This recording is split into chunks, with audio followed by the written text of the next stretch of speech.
Nous sommes au parc de la mairie de Ploubalay face à une exposition qui est en place depuis quelques jours jusqu'au 24 juillet et qui ensuite ira dans les villages de Trégon et dans le village de Plessis-Balisson. Cette exposition parle du patrimoine des polders de Bossey, les polders de Ploubalay, qui a été réalisé en coopération avec le Conservatoire du Littoral et le CPIE de Morlaix.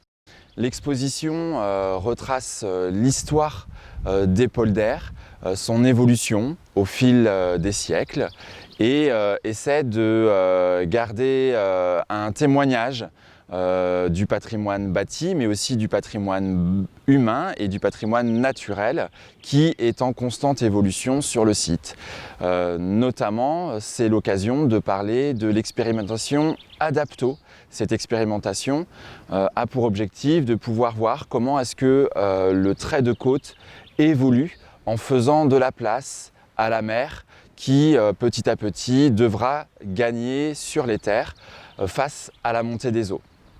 Cette expérimentation a eu lieu suite à la brèche dans la digue de Ploubalay.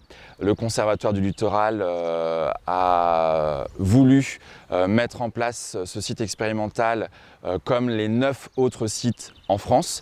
Et la municipalité de Bossey s'est dit que c'était l'occasion de pouvoir réaliser une exposition pour pouvoir garder trace de tout ce qui s'est passé dans les polders qui petit à petit vont évoluer et se transformer en marais maritimes. Ça a été un travail de collaboration également avec l'artiste BDiste Laetitia Rouxel. Laetitia a déjà réalisé une exposition l'an passé au Plessis-Balisson qui retrace la vie d'un village rural à travers le témoignage de femmes qui ont vécu ce siècle dernier au Plessis-Balisson. Et donc tout naturellement, on continue cette collaboration avec Laetitia Rouxel sur cette exposition qui a lieu au parc de la mairie dans le cadre des escapades culturelles. L'an prochain, on s'intéressera au patrimoine de Trégon. Donc je suis Laetitia Rouxel, je suis autrice de bande dessinée. Et donc j'ai été contactée il y a à peu près un an pour travailler sur ce projet Adapto, ce projet de panneaux, de 15 panneaux. Et spécialement parce qu'en fait, comme je suis autrice de bande dessinée, c'est un très bon médium pour vulgariser, faire passer des informations un peu techniques ou scientifiques, mais de manière un peu plus digeste.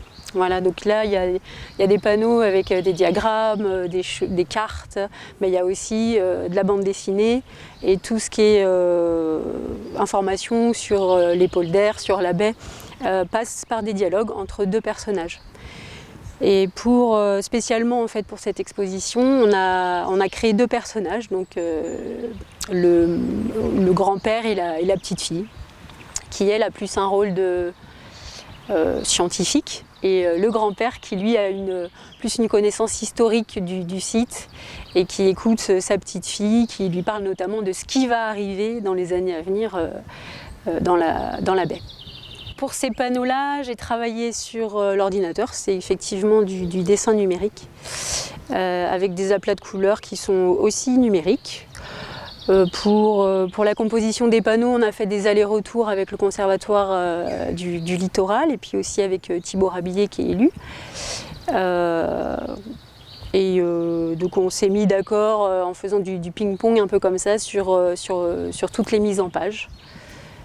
Voilà, on a aussi visité le site bien évidemment au tout début du projet. Donc là j'ai pris pas mal de photos, donc j'ai pu m'appuyer sur ces photos-là pour composer les panneaux. Et puis il y avait aussi toute une recherche d'ambiance colorée. Voilà. Et puis tout ce qui est documents historiques, en fait, ça a été fourni par Thibaut et puis par le Conservatoire du Littoral en charge de cette exposition. Donc c'est la seconde fois que je travaille avec la municipalité de Bossey-sur-Mer. La première fois, c'était pour l'exposition Ludoxie sur le témoignage des femmes du Plessis-Balisson sur un siècle en fait, d'histoire. Toujours en collaboration avec Thibaut Rabillet qui est élu.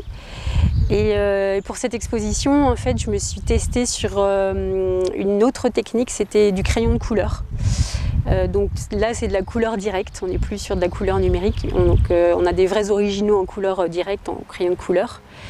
Et donc c'est une sorte de grande illustration, mais qui est aussi à cheval entre l'illustration et la bande dessinée, en fait, parce qu'on a différentes scènes qui sont autour d'un personnage central, qui est l'Eudoxie, et qui elle-même est un espèce de condensé de toutes les femmes du Plessis-Balisson, qui raconte son histoire donc sur un siècle. Donc l'exposition l'Eudoxie est à demeure au Plessis-Balisson, donc je vous invite à aller la voir cet été.